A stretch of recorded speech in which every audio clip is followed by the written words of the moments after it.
Yadbhasa bhasyaterkadi bhasyaryattu na bhasyate yena sarvamidam bhati tadbrahmetyavadharaye. Yadbhasa bhasyaterkadi bhasyaryattu na bhasyate yena sarvamidam bhati tadbrahmetyavadharaye. Now realize that to be Brahman, by whose light the sun, etc., are illumined, but which is not illumined by those luminaries, and that by which all this is illumined. Realize that to be Brahman, by whose light the sun is illumined, but which is not illumined by the luminaries, and that by which all this is illumined.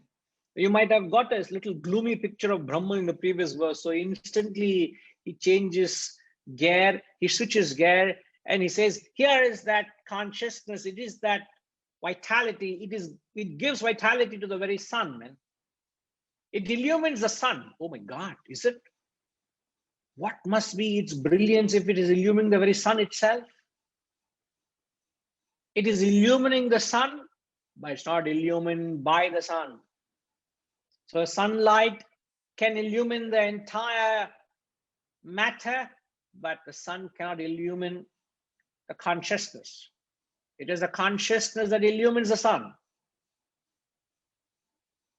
It is the illuminating factor, which is illuminating all the luminaries. But all the luminaries put together cannot illuminate all the direct light and the indirect light. The direct light refers to the sun, the indirect light refers to the moon and other sources of light. All the artificial light you put together, if you were to direct it to the consciousness, it cannot illumine the consciousness. Just like the electricity and the bulb. Electricity is that which illumines the bulb, but the bulb can never ever illumine electricity. Can it? It can never go back. So consciousness is that which illumines every matter, every, as you know, there is spirit and matter. So every aspect, every element of matter is illumined by the spirit, by the consciousness, but it doesn't happen reverse. Like just going by the as we are doing the Kenopadisha, there we have studied very clearly. It is that which enables you to see, but it can't be seen by the eyes. It's that which enables you to feel, but can't be felt by the mind. It is that which enables your intellect. It can't be understood by the intellect. Oh my God, it's what a staggering statement he makes there. So it enables you to perceive, but it can't be perceived. It enables you to feel, it can't be felt. It enables the intellect to understand, it can't be understood. My God, it is the most profound statement the masters can ever say. Most profound, yet we don't understand. So it only means the limitation of the matter equipments that we are experiencing. It is the limitations of the matter that it can't get to the consciousness. The consciousness, that which enlivens, it can't be understood. So another example you can think is that every experience of the dreamer, including the dreamer, every experience, the dreamer's wife, the dreamer's child, the dreamer's home, everything in the dream is nothing but the substratum is the waker's mind. The waker's mind enlivens every aspect of the dream, but the dreamer cannot understand the source, which is the waker's mind. Oh, is it? Yes, it is. You may say, is it? I would say it is. How do you say so? Because the moment the dreamer tries to understand the waker, he can never understand the waker. The dreamer is a figment of the waker's mind. The waker's mind has projected the dream. So all the experience in the dream is happening because of the waker's mind. But can the dreamer understand the waker's mind? Cannot. The moment the dreamer understands the waker's mind, there is no more the dreamer. So the dreamer becomes the waker. The only time the dreamer can understand the waker is when the dreamer becomes extinct. The dreamer dies, the dream world disappears, he becomes the waker. That is when you'll understand. Similarly, the body, mind, and intellect, all our efforts can never give us directly the experience of the self because it's too subtle, it's too, as I said, it enables you to perceive, it can't be perceived. It enables you to feel, it can't be felt. It enables you to understand, which can't be understood. Tell me, what have you got other than body, mind, and intellect? No, I don't know who is there, who is not there, who is listening, who is not listening. But I will still take a guess and ask. Badriji.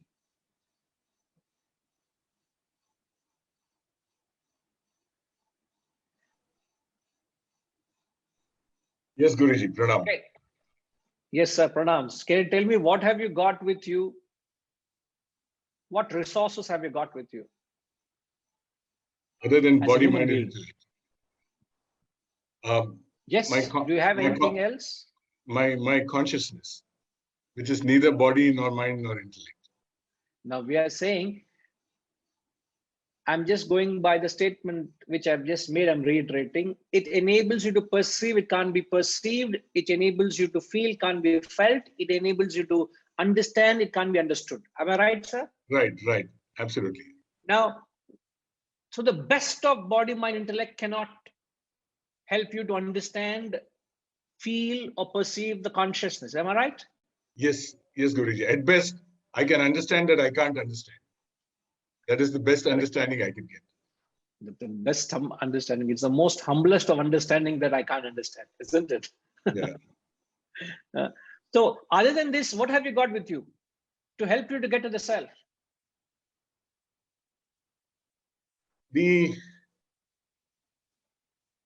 First of all, the teaching of the masters that it is possible to understand. Otherwise, if there is no hope given in the Shastras, then this whole exercise is futile. Okay, because our experience doesn't give us that understanding. So we have to, at some stage, depend on the trust the Shastras that it can be understood. Then the rest of it is,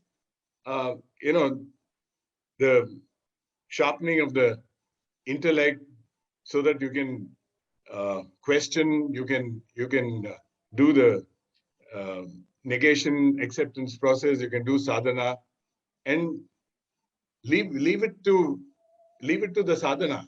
You can't get into this with expectation. You can just get into it with hope. I think there's a difference between hope and expectation. Expectation is that you want the end result. Hope is you have been told there is an end result, and therefore the sadhana is worth it. Without that hope, why would anybody do the sadhana? Correct. So the assurance, rightly said. So we have the assurance from the Mahatmas that that experience is very much possible. In fact, they go to the extent and say it's your birthright. You claim it, man. Right. It is your property. You are heir to that throne. You go and claim it, get it. So it's very much possible. It's like you're getting an assurance that you can wake up to the waking state. It's not that all your life you're spent in a dream, imaginary dream. Right. So the highlight of, or the crux of the verse he's saying is, all our efforts are finite, and the finite can never give you infinite. Just like even the sun, which is the most brilliant, the most brightest source of luminary we can conceive, he says it can't illumine The sun can't illuminate, isn't it? So the most profound experience cannot take you to the self-realization. It is only other way. It's a consciousness that lends it. Right.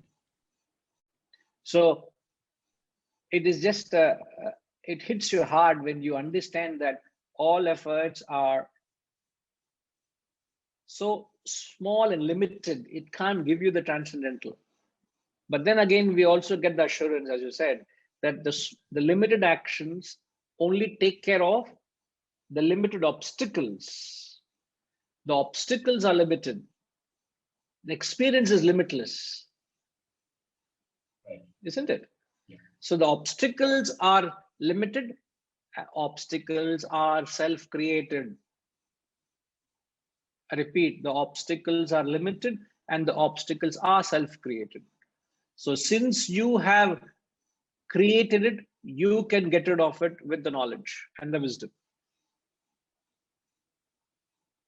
Now I'll get to that self-created after I take up. I think Emma wants to clarify something. Yes, please. Hari Om Guruji. You are saying nothing finite can take us to the infinite. And yet, we've been told one way is knowledge. Knowledge, we don't get direct experience, only to understand. Plus, we need to do the 3 yogas, the karma yoga for self-purification. And the next step is dharana, and then it is dhyana. And then when the last vasana drops, there is self-realization. So all these steps aren't they finite? They're not infinite. Yes, everything Otherwise, is finite. what's the struggle? Like we must wake up, we must reflect, we must study, we must practice, all of that. These are all steps in the path, na? Indeed. But as you rightly said, that all these are finite efforts. And these finite efforts cannot directly give you the infinite experience. So finite efforts can only take care of the finite self-imposed obstacles. Self-created obstacles which are limiting your perception of the limitless self. I repeat, the self-created obstacles are limiting your experience of the limitless self. So the finite only takes care of the finite. So I remove the finite, what comes is the infinite experience. So what is the finite obstacle that you have created? Since you're asking me the same. It can be our desires, it can be our attraction to the world, it can be our entanglement, attachments, which we take to be the reality. Indeed, yes. So it's your desire, your attachments, your ego, the individual jiva, everything that revolves around the individuality that we have created is rather than lending you the perception to perceive the truth, is like blindfolding you to the truth. So you get actually blindfolded. You are standing under the mid sun. You feel the heat, but you can't see because you're blindfolded yourself. You're blinded. So can we say that the finite efforts that we make help us to gradually start removing obstacles till we keep moving further up, and only when everything finite drops, then we merge with the self? Yes. So the as you rightly said, the desires and the vasanas is the obstacle, and the last vasana, when it drops, you get self-realization. So therefore, it is not wrong to say human minus vasanas equals God. So you find out what is your quotient of vasanas, the human minus vasanas, how many vasanas you have. What is the nature of your vasanas? Is it gross? Is it subtle? Is it pure? Is it impure? And it's the nature, it is the quantity and quality of the vasanas that is an obstacle between you and your own godhood. You don't have to go anywhere to experience the Godhood nature right within you. That's what we have said. But what barrier is there between me and my own Godhood? It's my own self-created ego, attachment, and vasanas and desires. That is the self-created obstacle.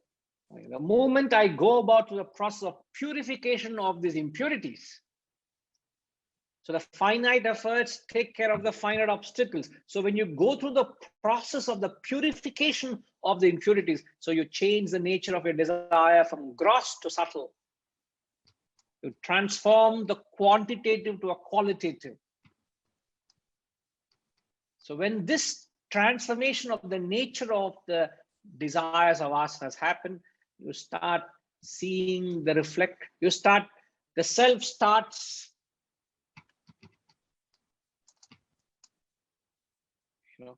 the word we used the other day, it gushes forth, expressing through the divinity, gushes forth. The divinity expresses vividly. It is not it's not a vicarious experience. It's a vivid perception. Even though we say you don't perceive, I'm lost for words, but it's a very vivid experience. It is the reality. All right, Ma. Thank you, Guruji. Most welcome. NSI, you're following everything?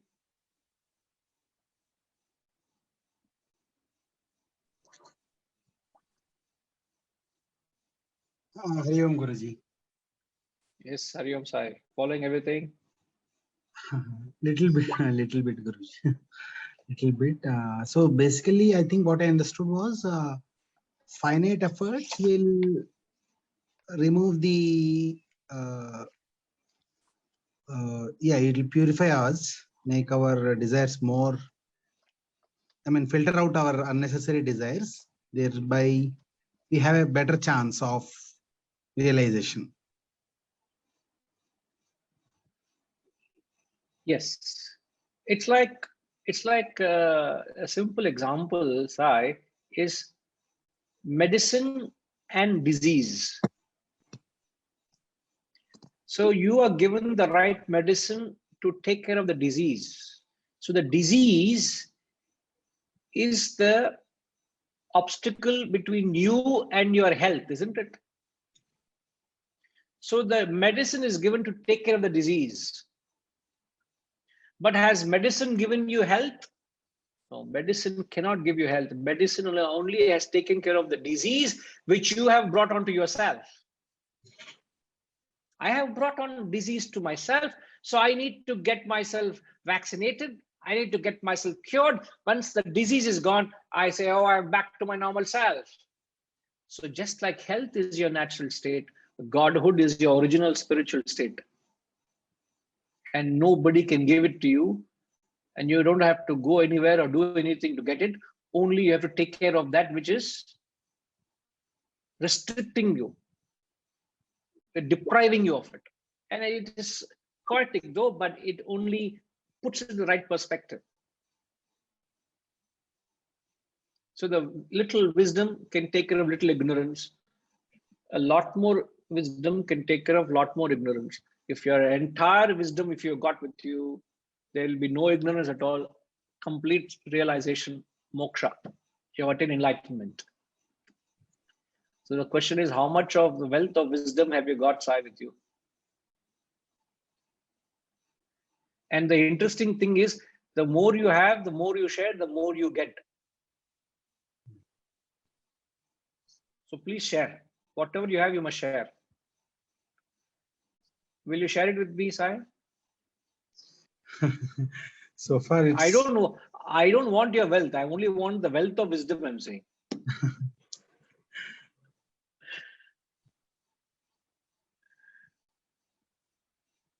All right. So you understand the concept, Sai? Yes. All right. A little bit more reflection on it will probably... Yes, it will certainly, not probably, it will certainly help you, but this is the idea. The idea is the limitations of the efforts. It can't give you the limitless self. It only can take care of the obstacles I have created. That's about all. Okay. So once the It's like once, let's say, the specs you're wearing, it's all not clean, it's dust. And once you clean it, the perception becomes clearer, isn't it? So the dust is the impurities between you and the self. So clear the dust, you can get to see the self clearly. Okay. Sure. Rajima is very keen in, she's in a poetic mood. Yes, Rajima. Guruji, isn't it a beautiful part of a Aarti song? Tera tujhko Yes. arpan kya lage mera. Yes, it is a very beautiful phrase, but in what context are you saying that, Ma?